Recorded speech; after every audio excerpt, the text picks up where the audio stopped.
This video will focus on 2 points: why you should vote no on the governance proposal, and why USHPA needs to take a new focus. No more status quo. The USHPA Pilot magazine had a nice 2-page article presenting all the pros of the governance proposal. It even presented some of the concerns from the present board of directors. While there were some good points, many were based on opinion and not fact. It did not present the cons. So why should you vote no for the governance proposal?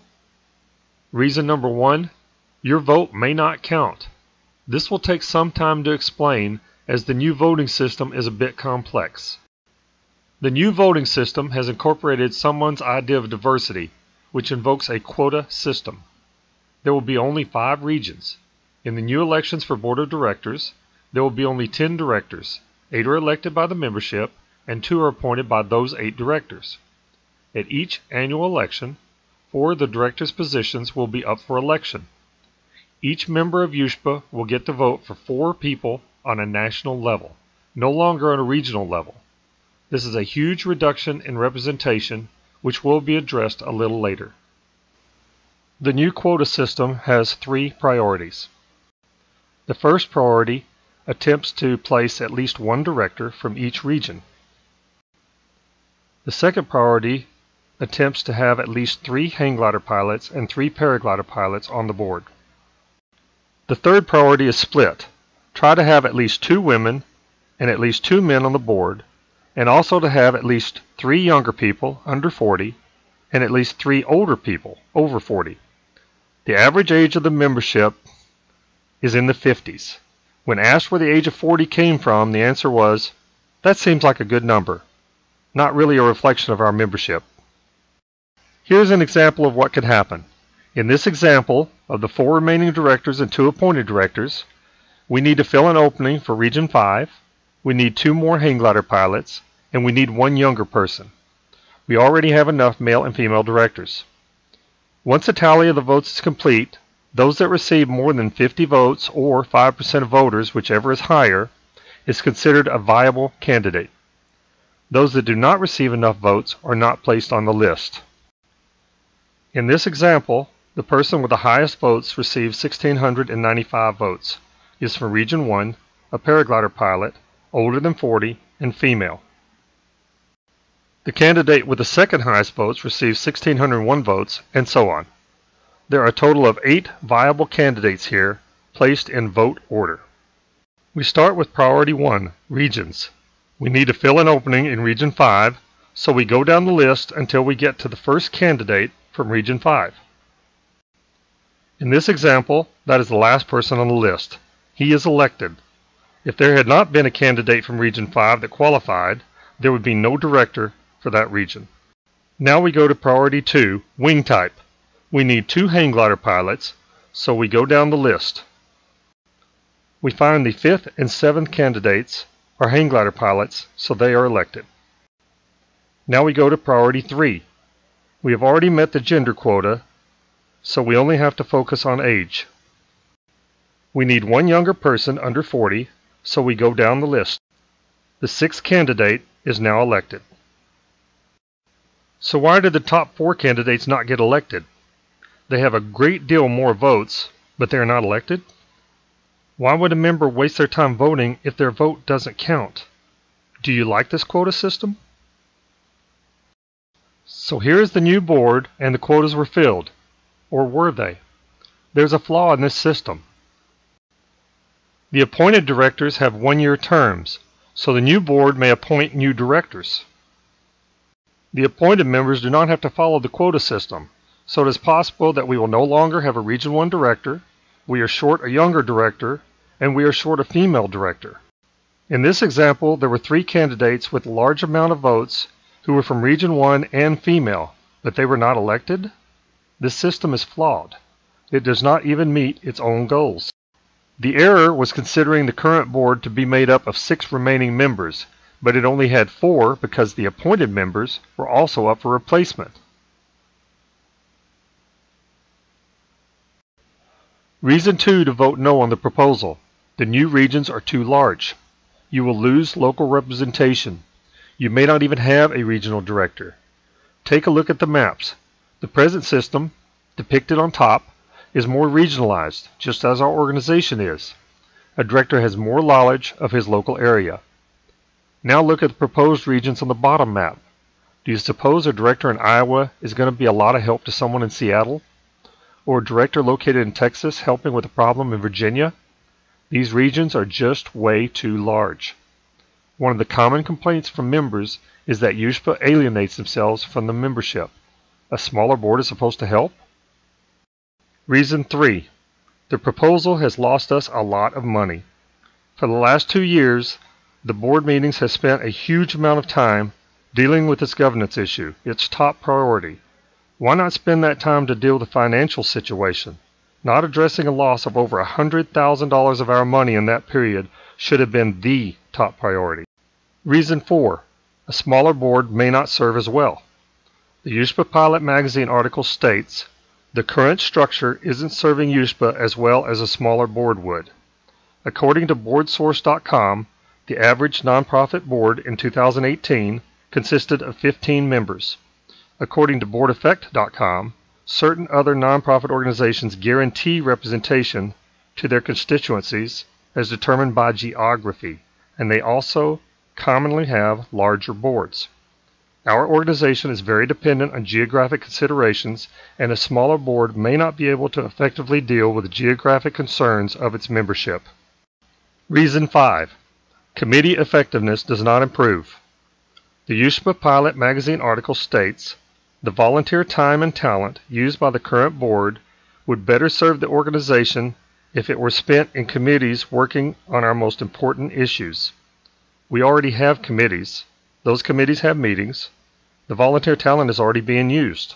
Board size is irrelevant. The problem we have now is with the committee lack of direction. More on this later. Reason 6. Committees will be less effective.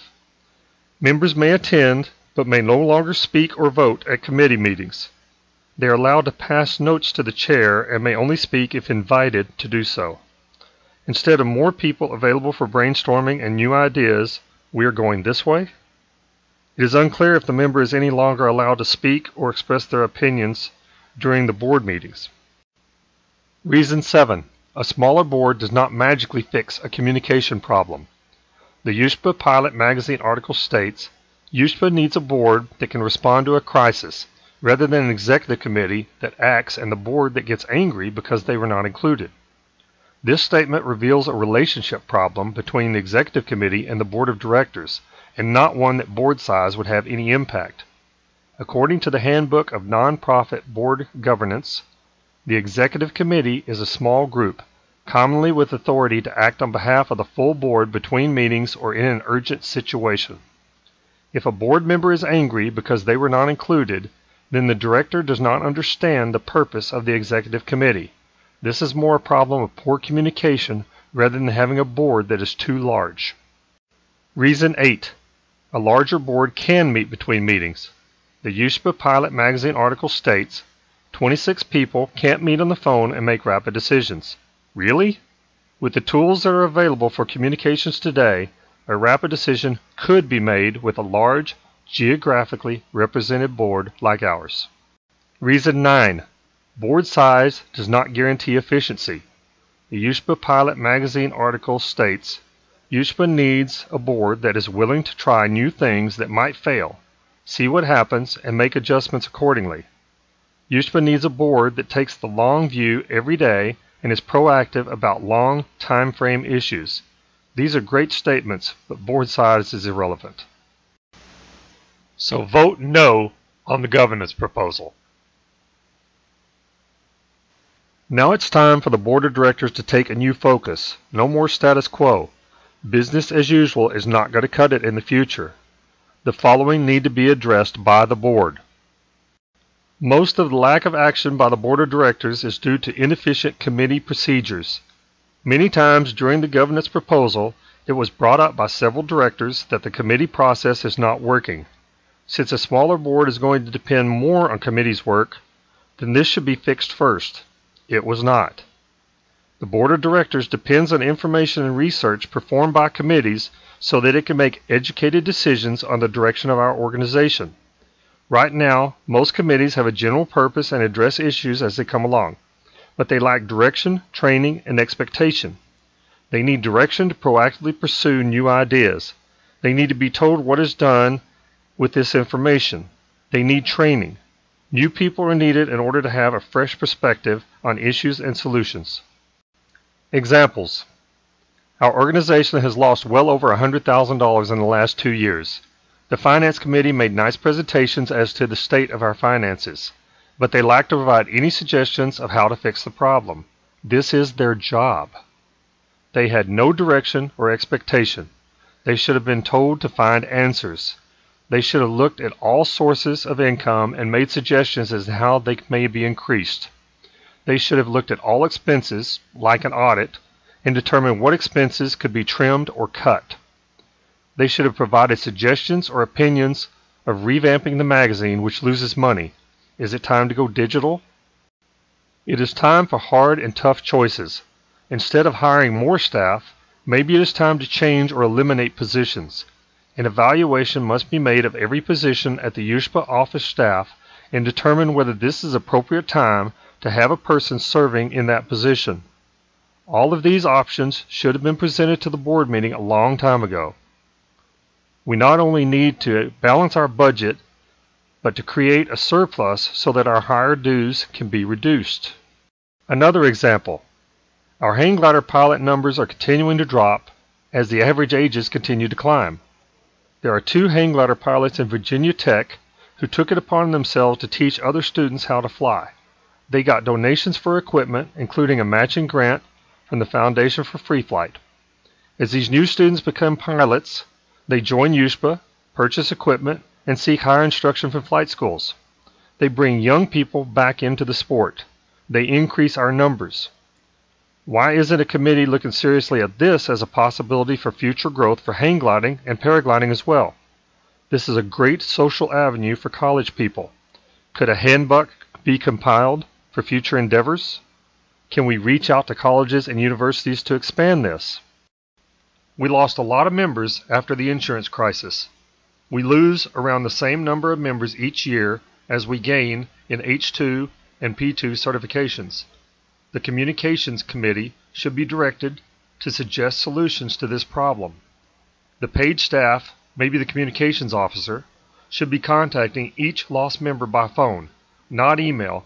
They are too easily deleted or not addressed. Find out the reasons for the members leaving. Is there a way to get them to renew? If the lost member addresses concerns, then they should be addressed quickly by a staff member who can answer their questions. This might alleviate another problem, alienation. One of the common complaints from members is that USHPA alienates themselves from the membership. They don't see their concerns addressed. Personal interaction is necessary. The mission of USHPA needs to be reevaluated and put back on track to reflect that the board of directors serves the membership. Board members must clearly understand their role as regional representatives and also understand clearly the purpose and function of the executive committee and the board of directors. They need to understand what is expected of them. If they are not going to attend meetings and teleconferences, they should not be a director. Vote no on the governance proposal. Thank you for your time.